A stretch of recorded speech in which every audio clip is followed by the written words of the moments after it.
Bueno, ahí veíamos la historia de Tiziana, una de tantas, para meternos en este tema, para hablar de las infancias trans, para cómo esto repercute en la familia, cómo debe ser tratada, cómo debe ser tratado este tema, ¿no? Que es tan importante. Y para eso vamos a recibir a dos especialistas, a Daniela Ruiz, que es actriz, y a Mónica Astorga, que ya estuvo en el programa alguna vez con nosotros, ex religiosa, tenemos como para definirte, pero que tratás esta temática con tanta conciencia. Un aplauso, chicas, gracias por venir.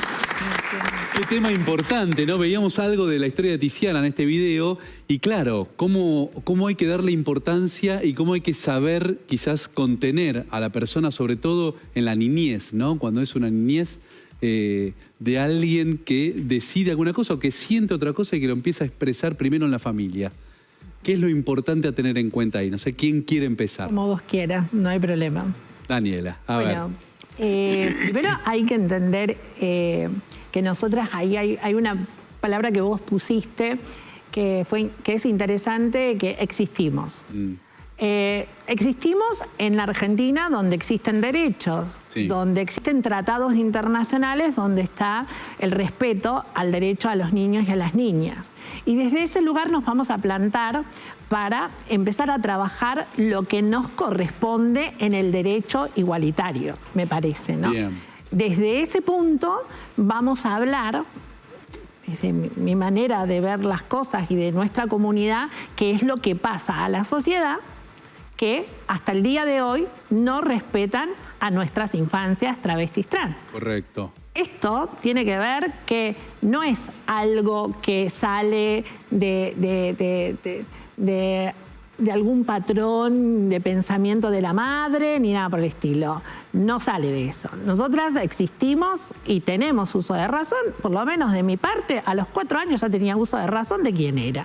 Lo pongo en testimonio porque pasan en muchas de las personas. ¿Y te pasó a vos? Y nos pasó a mí, como pasan en muchas de nuestras compañeras. Entonces, si esa existencia está, ¿por qué se focaliza tanto en la persona trans y no se focaliza en la sociedad? Que sabemos que de los 9 a los 14 años las mismas personas de las familias las expulsan porque no las quieren ver al sistema de la prostitución. Y el 90% de las personas que están buscando prostitución en niñas y adolescentes no son las mismas trans ni son las mujeres. Son hombres que van a buscar cuerpos pequeños para ser violados. Entonces creo que la sociedad tiene que tomar conciencia de estas cosas para decir por qué las niñas y los niños travestis trans hasta el día de hoy no tienen sus derechos, no tienen la posibilidad de estar en la escuela, no tienen la posibilidad de estar en la iglesia, no tienen la posibilidad de estar en sus casas y son expulsadas a la migración,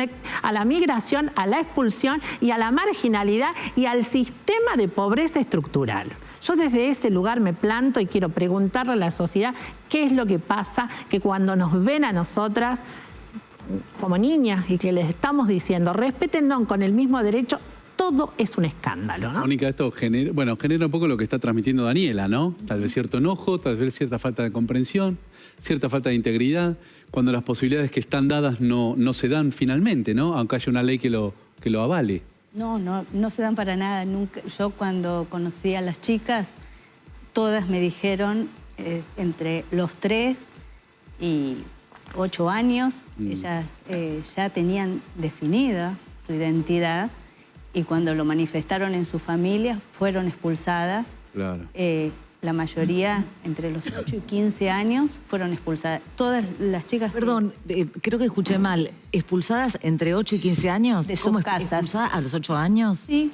Y chicas que ya a los 8 años estaban arriba de los camiones, iban de camión en camión. ¿Eso qué implica que te expulsen? ¿A dónde van? A la calle. A la calle. ¿Cómo los camiones? ¿Camiones de transporte? Claro, la sacan y ¿dónde van a parar? A ejercer la prostitución. ¿Y quiénes son? Van a la ruta y en la ruta... y las chicas... ¿Podemos empezar entonces por los padres o por la familia, por la contención familiar en principio? ¿Cómo, a las dos les pregunto, la que quiera, cómo podemos ayudar a esos padres? Acá en el video de Tiziana algo veíamos, ¿no? Que los padres se tuvieron que adaptar, aunque con dolor les costó, después lograron. ¿Qué le podemos decir a los padres cuando se encuentran con un hijo, una hija que expresa una identidad de género o una elección sexual distinta a la que ellos esperan? Yo personalmente tuve que enfrentar a padres de chicas ya mayores, ¿no? Claro. Que seguían hacía 30, 40 años que no las veían, nunca. no Claro. las quisieron ver más y hablar con ellos. Y una de las chicas que murió con 21 años, su mamá llegó y yo le enfrenté y le dije, esto es, si usted y sus hijos, sus hermanos, no la hubiesen tirado a la calle, No hubiese ocurrido. esto no pasaba. Y ella me seguía diciendo, porque mi hijo, y le digo, le pido por favor que respete la identidad de su hija. Claro. Y años me estuvo mandando mensaje que pidiera por su hijo. Que lo que decía, lo que expresabas vos, Daniela, Negación, tal vez con pasión, con vehemencia y con algún enojo también. La sociedad, la familia, los adultos, todos nosotros nos tenemos que adaptar a esto, que es algo natural, que puede pasar y que no sea algo que implique discriminación, marginalidad, muerte joven, prostitución. Yo creo que se trata de empatía, ¿no? Y primero, ¿quién tiene que tener que respetar la ley? Le pregunto a la sociedad, ¿quiénes son los que tienen que respetar la ley? Una ESI, para poder contemplar los cuerpos que quedan expuestos a este sistema.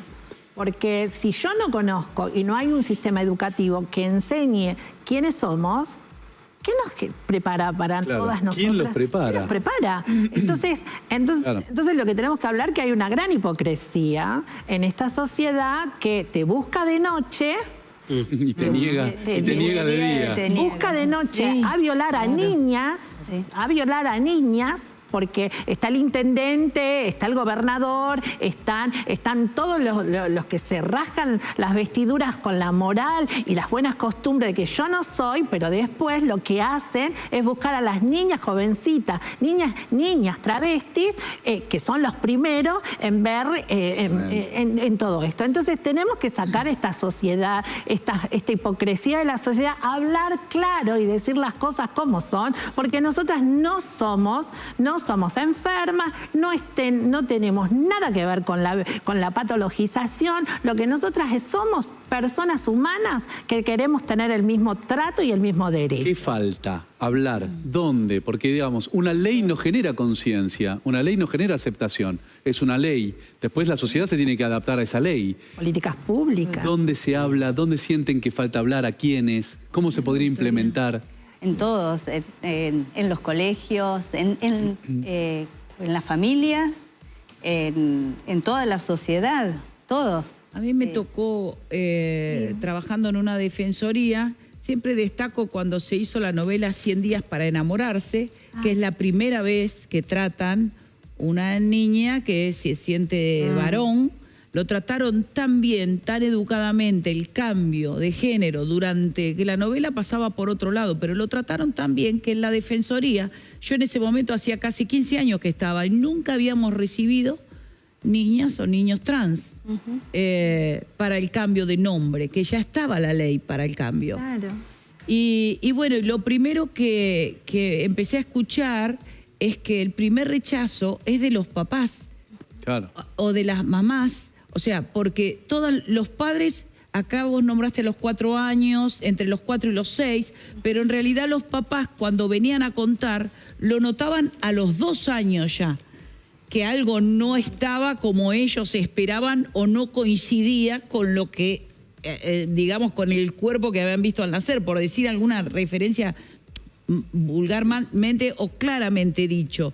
Entonces empezaba una cierta incomodidad. Me han tocado matrimonios que lo tuvieron que trabajar y trabajar en terapia como si fuera un duelo de matar quien había nacido para que reviva esta personita que solamente se hace con amor y con trabajo, y otros matrimonios que se rompían porque sobre todo el varón, en la mayoría de los que atendí, no es una estadística, es la experiencia y la observación, que al varón le costaba mucho más la aceptación que las mamás con amor. Ahora, cuando la mamá también rechaza, es lo que hablan, lo que están nombrando de expulsión. Claro, la primera expulsión es en círculo íntimo familiar.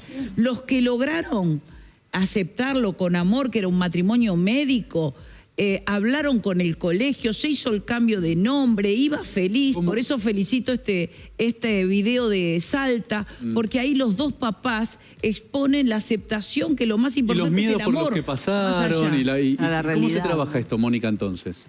Esto acompañando la ignorancia de los padres, porque es sentarse como, primero escuchar, que aprendan a escuchar lo que le está diciendo el niño, la niña. No entrar en pánico. ¿Dónde se comunican estos papás que les está pasando hoy con un nenito de 2, 3, 4 años? ¿Dónde puede comunicarse hoy? Yo creo que la mejor comunicación Sí. las tienen las mismas trans. Ah, bueno, para dar ese dato. Sí, porque es mejor que Tiene que haber un acompañamiento. En ese momento había una Fundación Munay, no sé si sigue, pero un acompañamiento para entender qué le está pasando al inclusive, círculo más allá de familiar. aceptar, instruirse en cómo acompañar y cómo contener a esto. Cómo aceptar, cómo contener. Sí, ¿Cómo actuar bien? Existen organizaciones en la diversidad que acompañan a los padres con educación, con formación, con respeto. Con información. Con información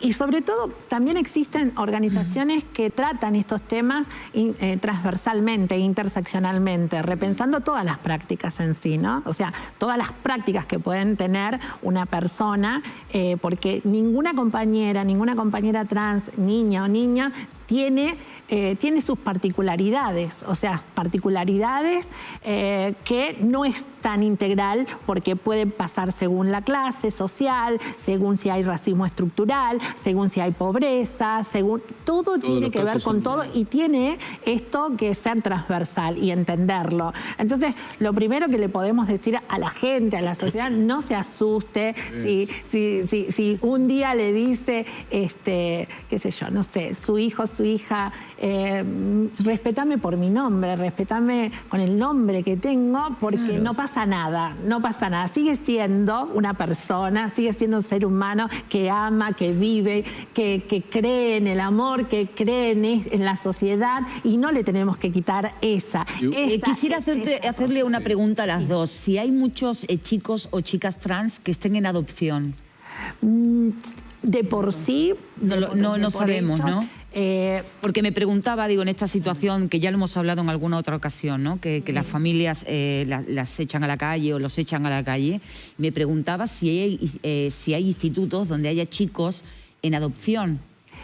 Yo no, Es como muy compleja. Cada cosita hay que tratarlo con mucho respeto y también identificando los focos específicos, ¿no? Porque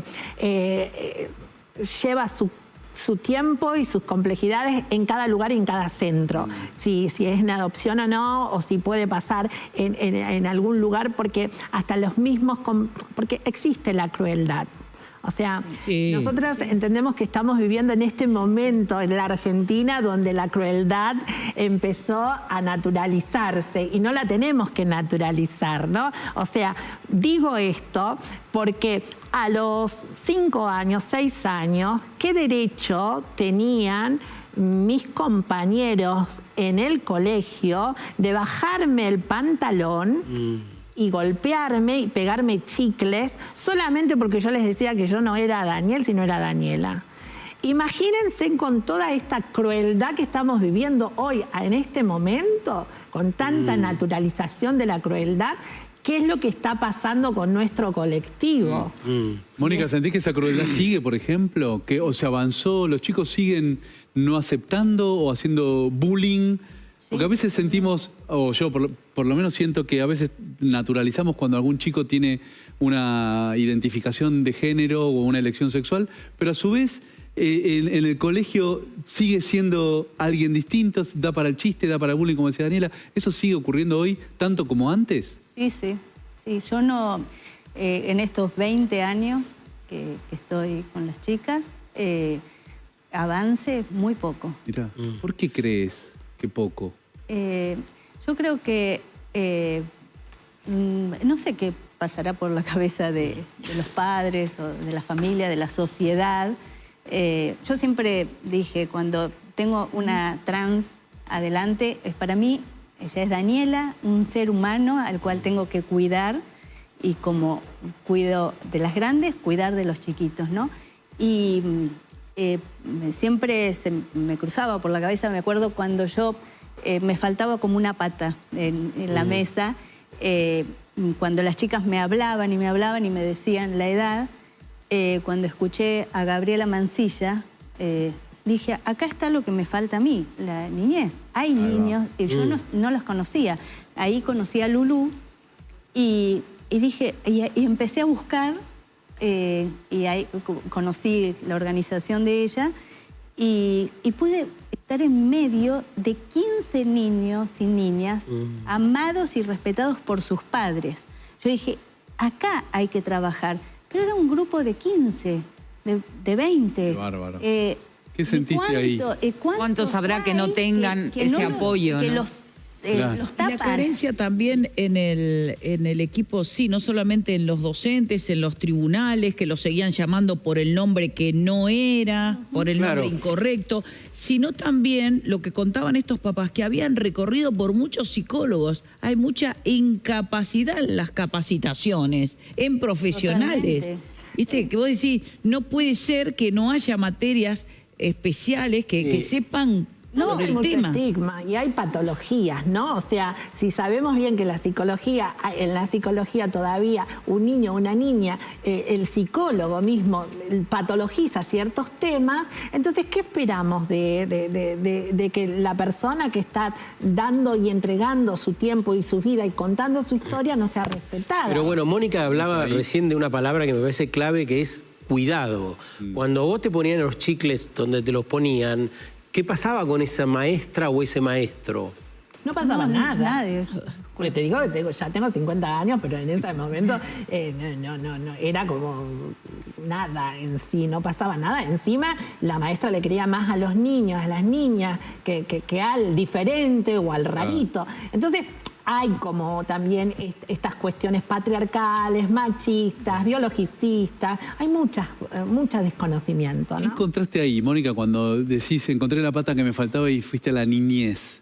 ¿Qué encontraste en ellos? ¿Qué necesitan? ¿Qué te llegó? ¿Qué te pasó?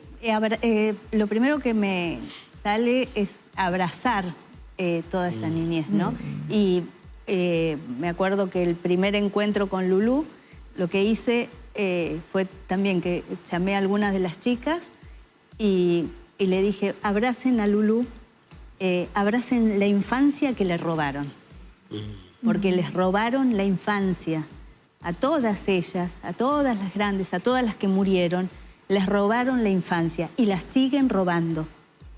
Yo pido a la sociedad, pido a las familias, que los hijos y las hijas no son enfermas, no son bichos raros, no los traten de tapar, de ocultar como si fuesen... No, vayan adelante. Claro, a favor. Yo cuando las empecé a acompañar a las chicas dije, yo voy a ir adelante de ustedes. Y los padres tienen que ir adelante, abriéndole camino a sus hijos, enfrentando a los docentes, enfrentando a toda la sociedad que los quiere Mónica, matar. ¿qué te hizo saltar el cerco a vos? Porque vos venís de una educación religiosa y en algún momento te diste cuenta. ¿Cuándo fue? Cuando una me pidió una cama limpia para morir. Ese era el sueño que tenía. ¿Cuál es tu sueño? Tener una cama limpia donde morir. ¿Qué edad tenía? 40 años había cumplido y me hacía más de 30 años que no veía a su familia. Y yo dije, ¿cómo alguien me pide una cama para morir, no? Y de allí no paré y sigo. Sí, no, es que como religiosa, que estaba en ese momento, estaba en las Carmelitas, yo dije, no me puedo quedar de brazos cruzados y pensar que ellas salen con 8 grados bajo cero, 10 bajo cero a la ruta y esperando la muerte.